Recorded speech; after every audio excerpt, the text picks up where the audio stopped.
Genesis chapter 5 looks at the lineage from Adam to Noah, and it says Adam and Eve gave birth to Seth, who then went on to give birth to a number of people that led through to Noah. One thing that jumps out at me is the Bible speaks about the birth of Cain, Abel, and Seth, but there is no mention that I can see of the birth of the wives. So it says, for example, Lamech's other wife, Zillah. So, how did Zillah come to be?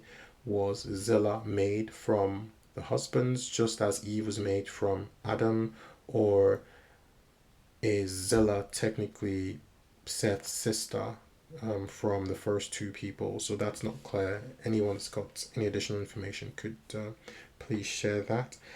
But one thing also that jumps out at me is people lived really, really long lives. So if this is representative of human years as we know it today, then you've got people living 930 years, 912, 905.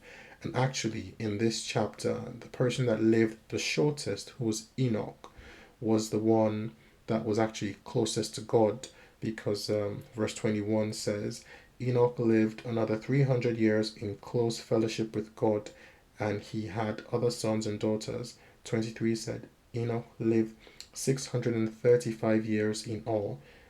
He enjoyed a close relationship with God throughout his life. Then suddenly he disappeared because God took him.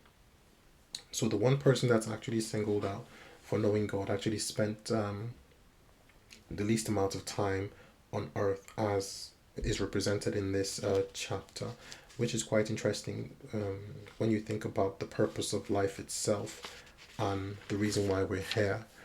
Um, Considering that the person that was most devoted to God spent the least amount of time on earth, going by this verse on this chapter. Any comments, just pop them in the comment section.